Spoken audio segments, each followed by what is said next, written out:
think people who are watching this don't know you. Can Sure. you just introduce So yourself? I'm Gaurav, as you know. I am originally from India, from Nasik, but I've been on the East Coast of the United States for a very long time. I moved there for my undergrad and then my master's, and I recently finished my PhD in economics last year. So I'm an economist by training. Yeah. And tell us about this project. So this project is basically a deep dive into the life of my great great grandfather. So this is my uh, father's mother's granddad. So my grandmom's paternal granddad. He served in the British Indian Army, and he fought in World War One, and later in exactly 100 years ago, so in 1922, he was a King's Indian Orderly Officer, for which he spent 3 months in London. So the project is about kind of discovering more about his life in the army, and finding out more about his time in London when he was here and his experiences here. And how did it start? What got you started? Yeah, so initially it started out really as a distraction from when I was completing my dissertation work. This was 2 years ago in 2020.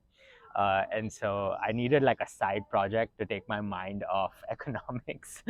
So like after 9 p.m., I remember one day I got an email from ancestry.com UK and which said that they had new records for World War One. And I remember vaguely my grandmom telling me that her granddad had fought in a war. I was curious like whether I'd be able to find something about him.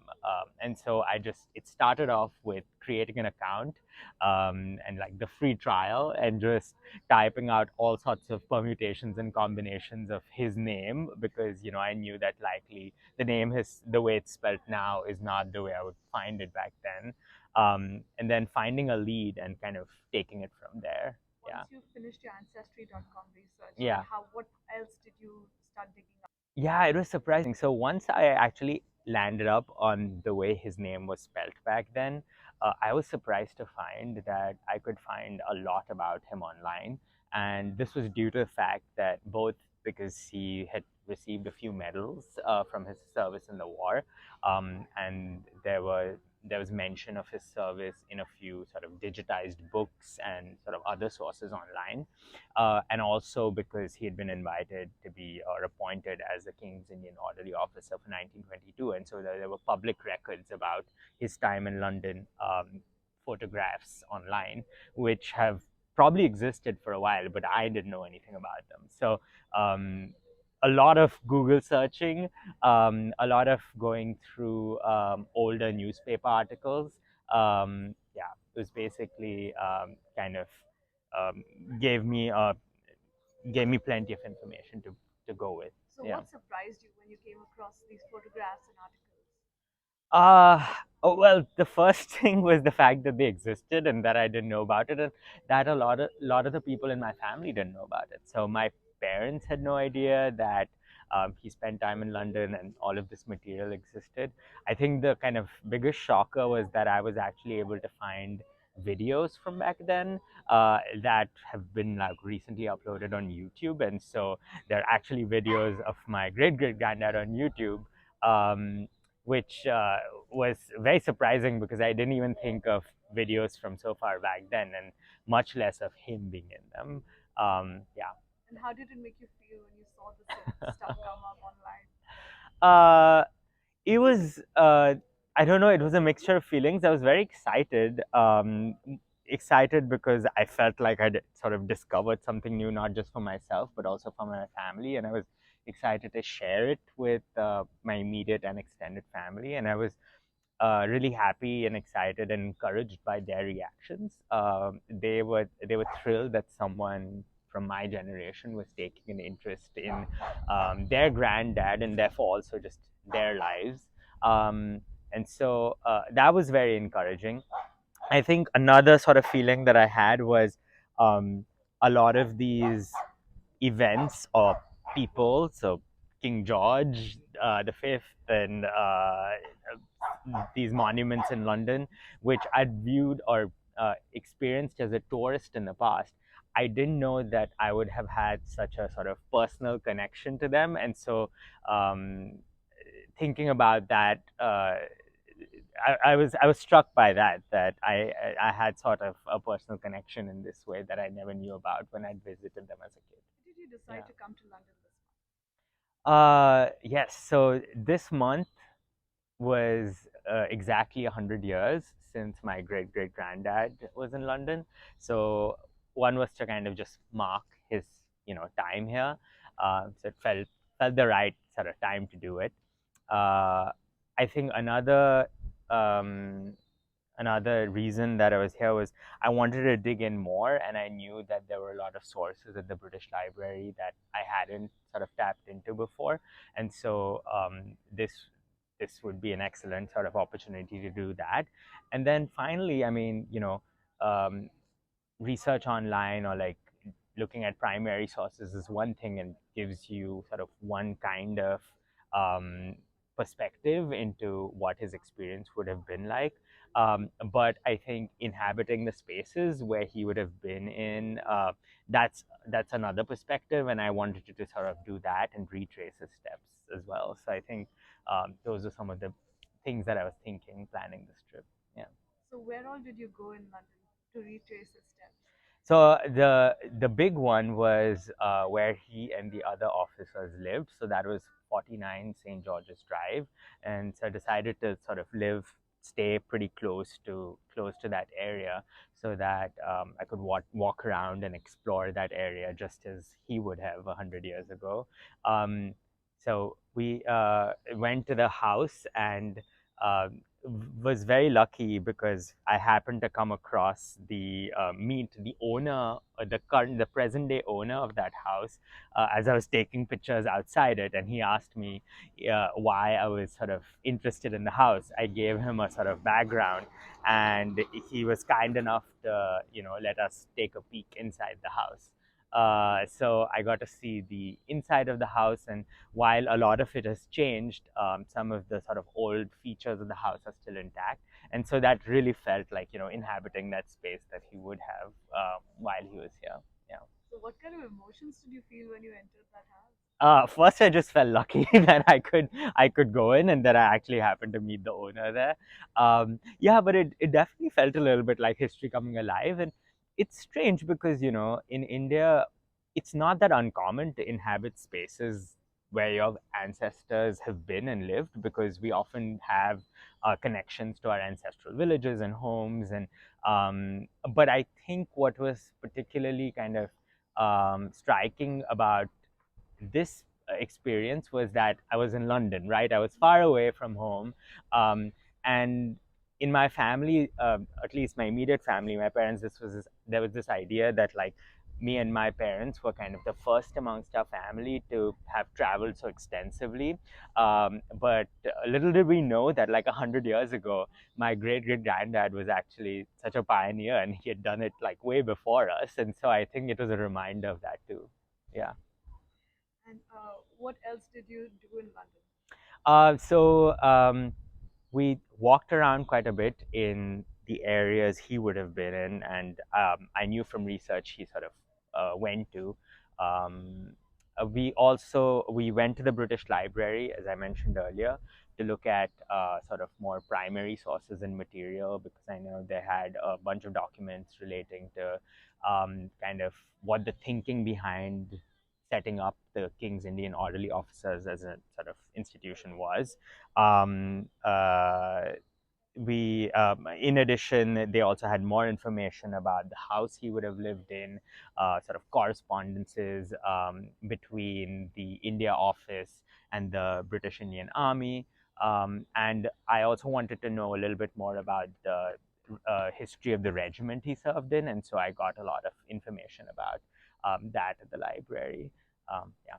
So was this stuff that you would not have been able to find online Uh, uh, required you to come here? yes, it did, because a lot of this stuff isn't digitized yet. Some of it has been, but most of the stuff I encountered at the library this week has not been digitized yet, and so it would probably take a while for me to kind of do the same kind of research sitting in DC.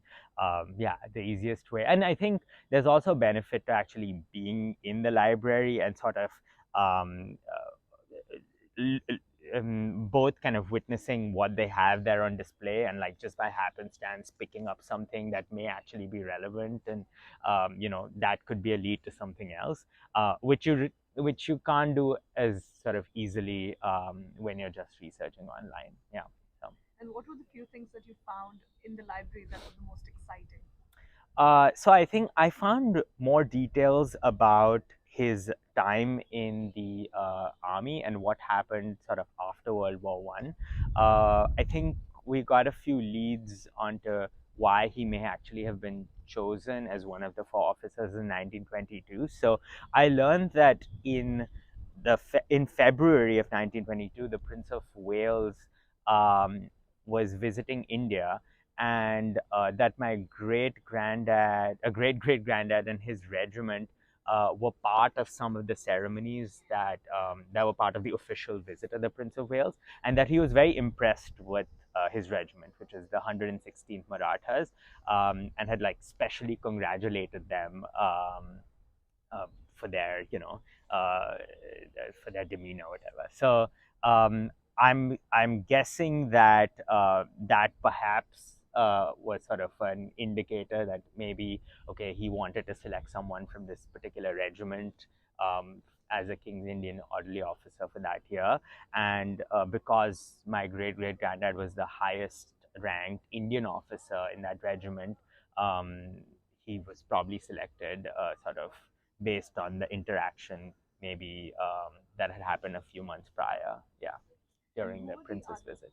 Who were the other officers who were with him? Yeah, so the other officers were, I don't want to mix up their names, but the other officers were from different regiments. So not all of them were from the Maratha regiment. So there was a Subedar Major, sorry, Lieutenant Bhosle, Lieutenant Joseph, I think Lieutenant Nanjappa were the three other officers. And what was interesting about them is that in some of the other years, a lot of the officers were sort of picked either from the same caste group or the same religious group. But in his year and a couple of other years, they were sort of mixed caste or mixed race, which was interesting because it made me think about like what their interactions would have been like back then, and why sort of why that year they hadn't gone with the sort of um, the same religious group or same caste group for all of the officers. Yeah, yeah.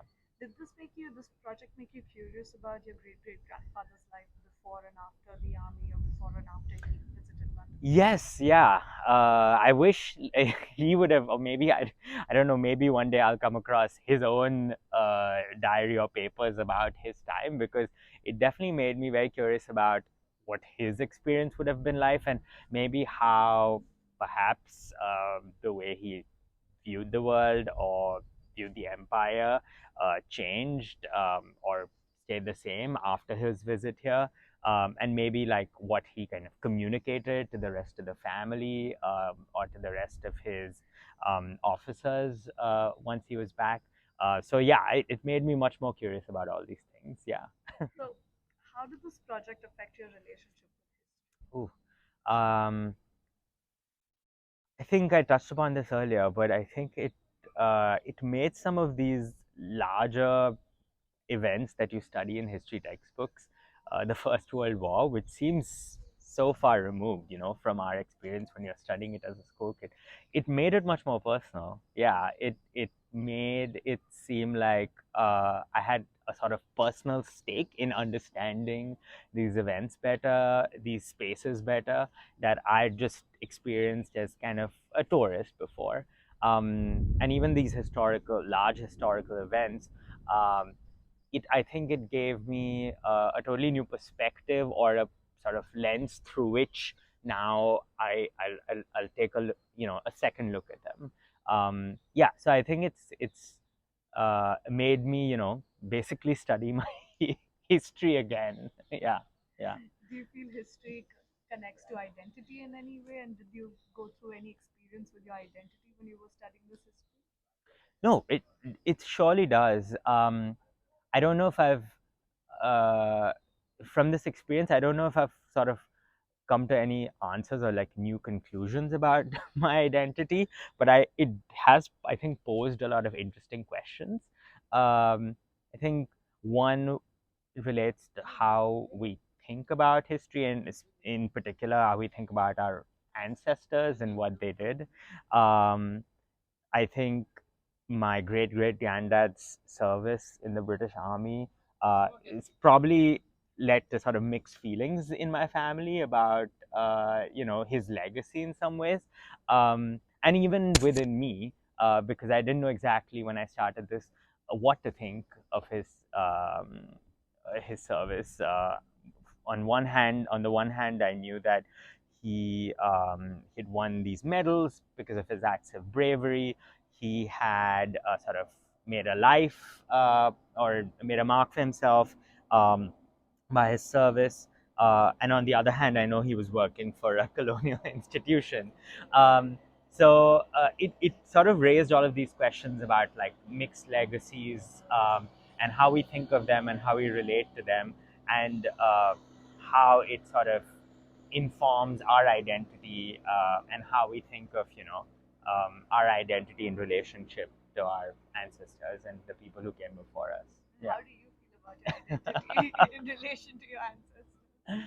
Oof, I think that's a very difficult one. At least for now, the way I'm thinking of my identity is, I know it's uh, easier said than done, but sort of someone who's um, kind of gathering all of the facts and kind of digging in deeper, and collecting, say, strands of information that were out there, but that sort of weren't weren't salient to my family, and definitely not the people in my sort of my relatives in my generation, people in my generation. And I think so. I think the way I see sort of my role in all of this at this point is basically bringing all these documents and threads together and sort of just like presenting them as I found them, I guess, to my family, and then allowing them and giving them the space to maybe feel whichever way they want to feel about it. Um, I don't think I would say I feel necessarily proud of his legacy or what he's done. Um, but I definitely have an appreciation for his life, and definitely a sense of curiosity. Like I want to just learn more. I think about his experience. Yeah, It's a good segue to asking you about the legacy of this project. yeah. I think uh, I've been collecting sort of all of this information and compiling it on a website, but I think uh, based on Mansi, your suggestion and suggestion of a few of my other friends, I think I'm also going to do a Wikipedia page where I think what would be nice if there were other people in a similar sort of situation where they had to do where they were interested in doing research about their own ancestors. Maybe the Wikipedia page would be a handy way to kind of get access to the resources I used and I found useful. I think more on the sort of personal or family legacy front, it would be lovely if people in my generation sort of took interest in this and continued this in whichever way they could. I would be delighted to know if like other people maybe did sort of similar versions of the tour I'm doing here this summer. I think I want to upload like a Vishram Rao Chavan, that was his name, an itinerary for London. And if people in my family, if they were interested in traveling to London, and if they were doing it even for the first time, they could take sort of his tour and explore London through his eyes, I guess. Yeah, I would love for the legacy of of this project to kind of go in that direction where you sort of take this experience and bring it to discovering new spaces in London. Yeah, yeah. So last question: if anyone wants to research their own family legacy, Mhm. how would you advise them to go about it? I think Google Ancestry.com is a great start. I suppose it really depends on what kind of material they're expecting to find. I'm not a historian, but I would assume that there's a whole bunch of material about him and about a lot of other ancestors in India, and I would sort of want to dig into that in the future. But for a lot of people, maybe um, that's what you'd want to look into. I don't know how sort of well documented it is, or how well archived it is, so it may take a little bit more digging. But I think at least my lesson from all of this was, when you kind of have one or two leads, you just kind of run with it and keep digging, and I think in the end you find something. So I think persistence definitely helps, and yeah. And the sharing it helps. Yeah. I think another thing that I hadn't mentioned before was that every time I told someone about the fact that I was doing this project, and that I have this great great granddad who did this, they were just thrilled to hear about it. I mean, I wasn't expecting other people to be so excited about it as I was, but it was really heartening to see even just colleagues or friends being so thrilled about hearing about this project. I think it got them excited. I think to do something similar with maybe their own family histories. Yeah. Great, this is awesome. Thank you so much, Of Gaurav. course. Thanks, man.